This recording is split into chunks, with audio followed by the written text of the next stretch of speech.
There's a lot of colors, I don't know where to go. See a lot of colors. So, ang ruta natin ngayong araw na ito, hindi ko na nabilang kung ano, day 8 na ata tayo ngayon mga kapatid.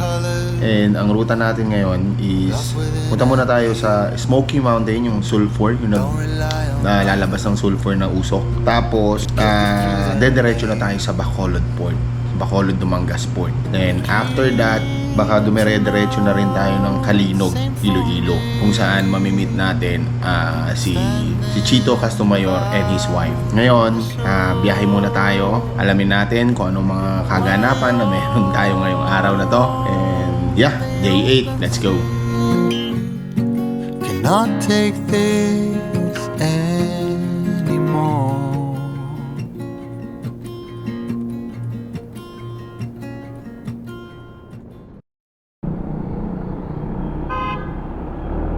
Kalma. Wow, ang ganda ng napakaganda ng morning dito sa Dumaguete. At this time, 7 in the morning. Hindi ganun kadami ang mga nasa labas, sasakyan. Tsaka yung nadaanan ko gabi, kung hindi lang ako talaga pagod, itatry ko sanang mag nightlife. Hindi yung nightlife na clubbing mga kapatid, yung parang nandun ka lang sa lugar nila doon sa yung puro establishment doon, yung puro kainan. Parang coastal ata nila yon. Parang ang sarap ma-experience yung ganun. Pero kagabi, naramdaman ko kasi yung talaga yung pagod. And by the way, naglalabasan na mga kapatid sa Facebook yung video ng NMAX na 2024 Turbo, NMAX Turbo. Oh nako, mukhang mapapabili tayo ha. Hindi naman natin bibili ng cash. Siyempre, baka pag pinalad tayo, ma-reincarnate si Balagbag. Reincarnation of Balagbag. Pero pag mga ganong mga electronic na, mas sensitive na yan eh. Alam mo yon, mas mahirap na yung for example, baka mamaya pag nagka-aberya ka sa daan, di ba? Yun lang naman yung iniisip ko. Oy, kanan pala ako doon. Agit lang, balik tayo. So, kilometer reading natin ng day 8 natin dito sa Dumaguete, 9,791. Nakalimutan kasi natin na naman picturean eh. Stop na lang tayo tapos picturean natin. Mas madali pag nagawa tayo ng dokumento.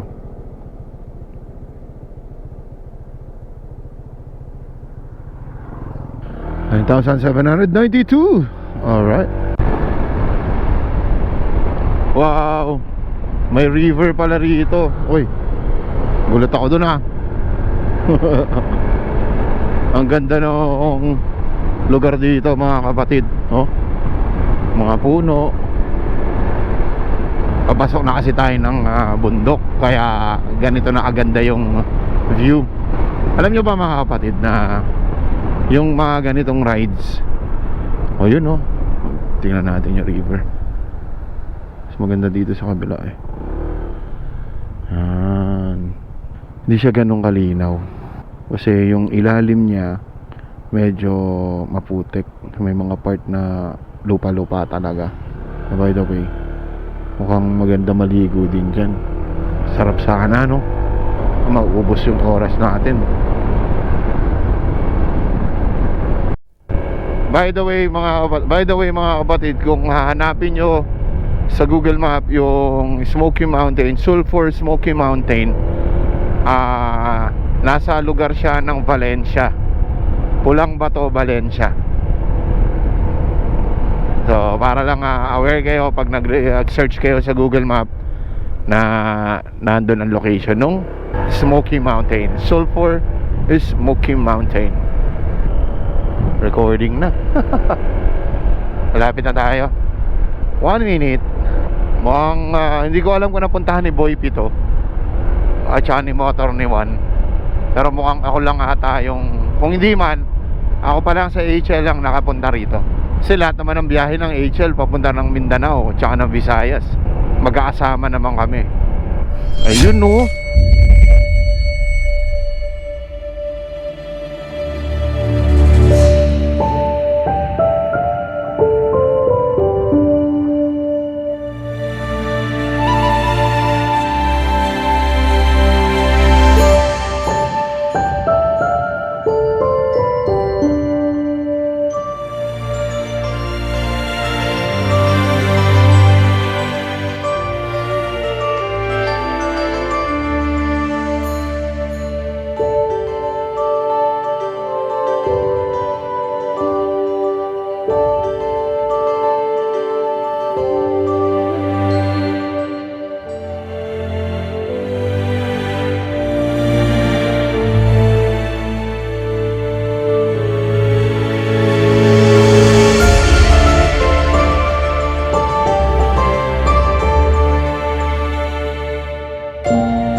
So biyahe na tayo mga kapatid. Nag long sleeve na ako kasi mainit at lumalabas ang aking braso dito sa part na to. Kanina kaya ako nag t-shirt kasi maaga pa naman. So meron tayong ilang kilometers ba? 219 kilometers. Yan, hanggang Bacolod Port. Thank you po. Hanap muna tayo ng mapagpapagasan. Bang klase talaga yung usok. May amoy siya. Actually hindi ko alam mga kapatid yung amoy ng sulfur. I don't think na safe siya mga kapatid. Mag-standby kayo dito sa part na to. Yan o. Parang siyang amoy imbornal. Ganun. Biyahe tayo Bacolod City. Tingnan natin kung makakasakay agad tayo ng barko katulad na nangyari sa atin sa Dapitan. Itatry ko muna na ibang barko kasi masyadong mahal sa fast cut mga kapatid. Nabigla ako doon kahapon. But a good thing doon is nakasakay agad ako.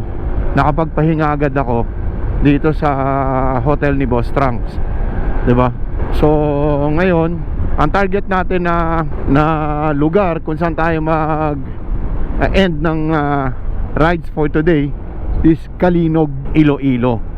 So from Dumangas, kung makakatawid tayo from Bacolod Port to Dumangas, Rororo tayo, then Dumangas to Kalinog, around 70 kilometers siya. So less than 2 hours o baka mga 1 and 30 minutes siguro yon. Or kung mabilis-bilis tayo, baka hindi na tayo magmadali mga kapatid.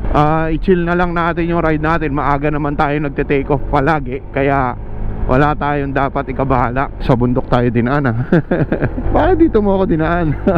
Anyway, mas okay siguro dito kasi mas makikita mo yung lugar, yung ganda ng ano. Anyway, balik tayo doon. Ang gulo ko na. So pagdating natin ng Dumangas, Kalinog tayo. Nasa 70 kilometers din yon mga kapatid. So around 1 and 1.5 hours yon. Yun lalakbayin natin na yon. Good yon. So doon na tayo magpapahinga. Sa bundok tayo dinaan mga kapatid. Let's go. Nakakita ako ng 7-Eleven Quezon City. Doon ako check tayo. Sana okay ang kape. Baka mamaya wala na naman. Yes, and it's all good. Kape tayo, brewed coffee, medium size. Nantok ako mga kapatid Hindi naman tayo nagmamadali. Ay, nagmamadali pala tayo. Kailangan pala natin makatawid ng Bacolod. So malayo pa tayo mga kapatid, pero minto na agad tayo kasi nakakaramdam ako ng antok. Sabi ko sa inyo pagod ako last time. Pinagod ako ng Team Hat Cotabato dun sa scam ride namin. Pero sulit yun. Napakaganda ng location. Virgin na virgin.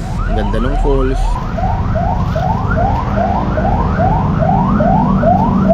So yung binili natin pagkain worth 90 pesos. So naka 90 pesos na tayo ngayong araw. Gusto ko pa sana magtipid, pero kailangan natin ng energy. Tsaka pagkain naman huwag natin tipirin. Tingnan natin mga kapatid kung makasakay tayo agad. Full tank boss. Platinum. Full tank tayo mga kapatid. Tapos rat-rat na tayo. Magkano? 440. Okay. Ano pangalan mo?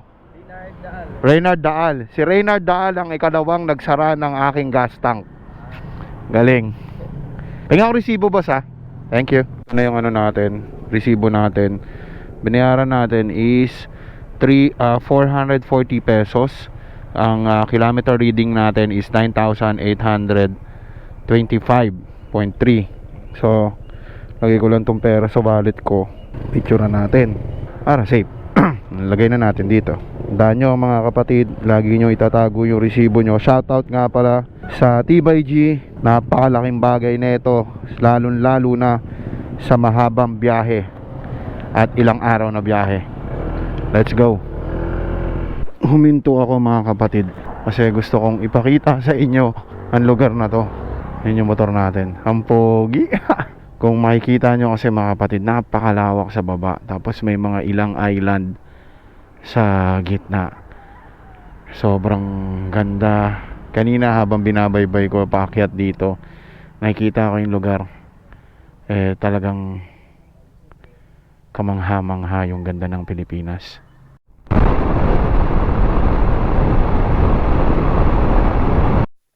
Grabe, mapapahinto ka talaga.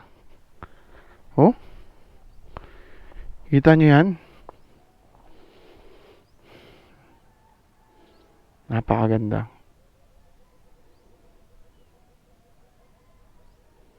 Cave capital of the Philippines, home of Linganayan and Langus Festival. Ano ba? Langus ba yun? Oo, cave. Marami palang cave dito sa Negros. Cave capital no? Siguro talagang magandang puntahan natin. Kunyari, lulup tayo. Negros Loop. O, di ba? Ganun. Bacolod City, kanan. Cabancalan City. Dito tayo. Dito yan, sa kaliwa. Hindi ko rin naman alam yun. Columban Arts Sport. We are now entering Himalayan City, mga kapatid. Himalayan City. Tama ba? Dito ba yung Himalayan Salt? Anong church to? Dito ba kami galing dati ng Parang dito nga yun may nanghingi ng sticker dito. Pinadadaan natin. Bigay mo na lang din sila. Ano pangalan mo? Anong pangalan mo? Allen. Allen. Yan, si Allen. Ayun, 3 na yun. Kulang pa ba? Kulang pa ata.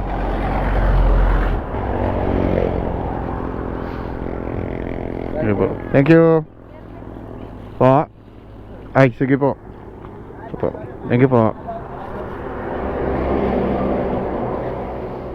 Ito pa yung mga natira kong sticker from Geely. Yan, may nakalagay dyan Geely. Kaya take off na tayo. Let's go. Kasi 1 hour, sana makasampa agad tayo ng barko. Diba? Pakiramdam ko Bacolod na to. Kasi 10 kilometers away na lang, nandun na tayo sa Bacolod Dumangas Port. Di ko alam kung kakain pa ako doon sa inasal, yung legit na inasalan, or rerekta na ako ng Iloilo. Pero malalaman natin yan kung halimbawang makakuha tayo ng ticket pero medyo late pa yung travel natin. Pwede naman tayong lumabas uli o pumunta doon sa inasalan para makakain, diba? Kasi nandito na rin naman tayo. So depende lahat yan sa sitwasyon sa port. Malaman natin. Ang init dito, grabe.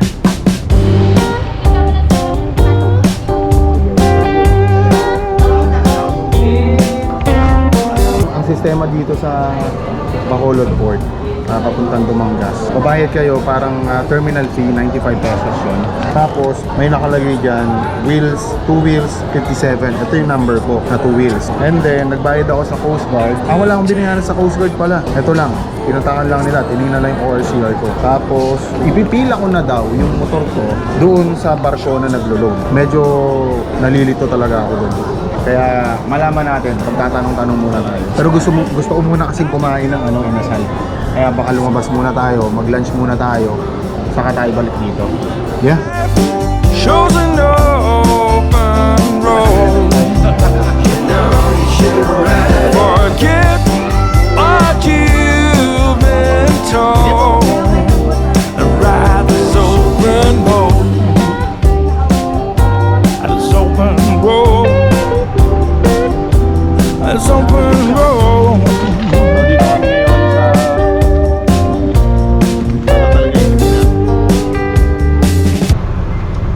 Ito yung problema rito sa port na to. Pag umulan, wala namang masisilungan. Yung mga nakamotor, mabasa. Although okay naman kasi by numbering yung pasok.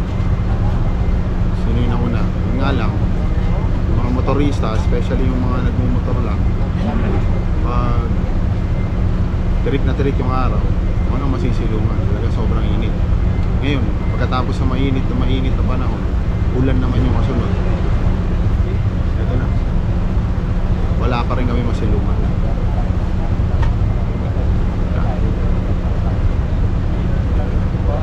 Yan ang mahirap dito sa Bacolod Dumangas Port. Sa kabilang port daw kasi hindi doon nag-a-accept ng motor doon. Not sure kung may fast cut dito. Sana pag-coordinate na uli pala ako kay Sir Greg.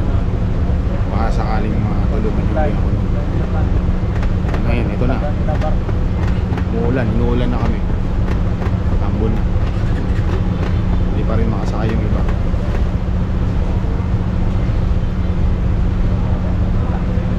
Nakakalungkot ang dito. Tapote na ako mga kapatid. Kasi malaman kung makakasakay ba ako eh. Dito sa barko na to.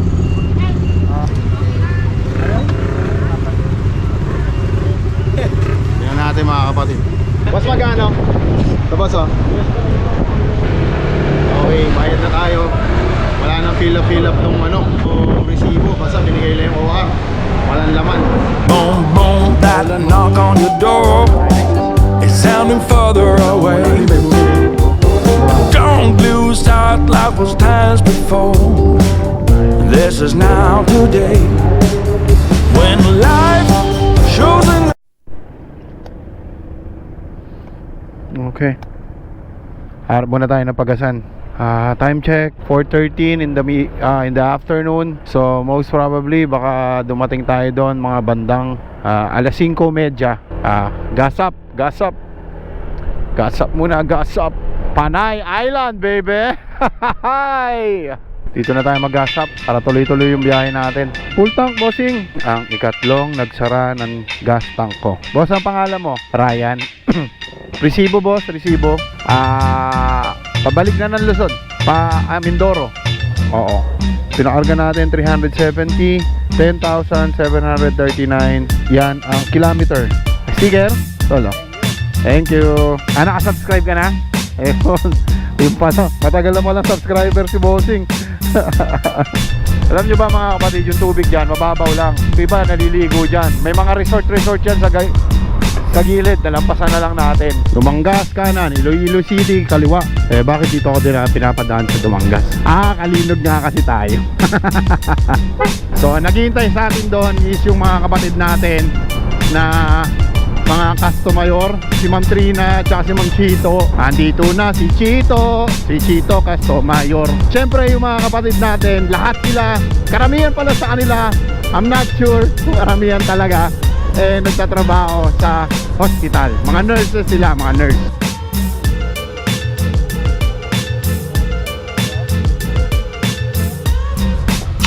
Nandito na kami sa lugar saan ako i-stay for the night. Bago tayo mag-take off for tomorrow. Panaparan natin si Cap Tony at si ito yung kwarto natin. Dito tayo tutulog for tonight. No problem po.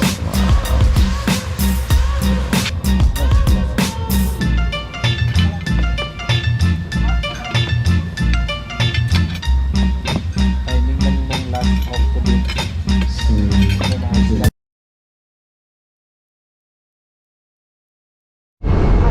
Wala akong magawa mga kapatid. Nagbo-board ako. Naalala ko lang bigla yung kaya nag-open ako ng camera. Naalala ko yung sinabi ni McLean sa akin na parang there's an advantage na pag mag-isa ka lang na nagluloop kasi lapit na ba? Hindi na pag malapit ka na nagluloop na there's an advantage pag mag-isa ka na nagluloop kasi wala kang isipin na baka mamaya mahuli ka o baka mamaya malate ka ng gising. Maghahawak mo talaga yung oras mo. Pero there's a disadvantage din naman kapag mag-isa rin. Wala kang kausap o wala kang katabi. Wala akong kakulitan, diba? So yun lang naman yung by the way, sa lahat na nanonood ng Philippine Loop ko, ito yung comeback ko para sa vlogging career ko. I hope na nandyan pa rin kayo, subaybayan nyo pa rin ako. At sana lumago pa yung channel natin by sharing ng ating channel para mas marami pang makapanood nung mga looks natin. And huwag nyo na rin skip yung yung advertisement kasi sa mga susunod na vlogs, sa mga susunod na biyahe natin, Actually, eto nga, talagang pinilit ko lang talaga to from my own pocket, from some of sponsors natin, mga branding sponsors natin. Talagang pinilit ko lang talagang gawin tong Philippine Loop 2.0 na to, because ito talaga yung gusto kong mangyari. Ito talaga yung hilig ko, ang gumala. Panood nyo naman sa intro, mga kapatid. So sa mga susunod na loop natin, susunod na biyahe natin, I hope na nandiyan pa rin kayo. I hope na itong mga videos natin ang magsilbing budget natin sa mga susunod na rides natin.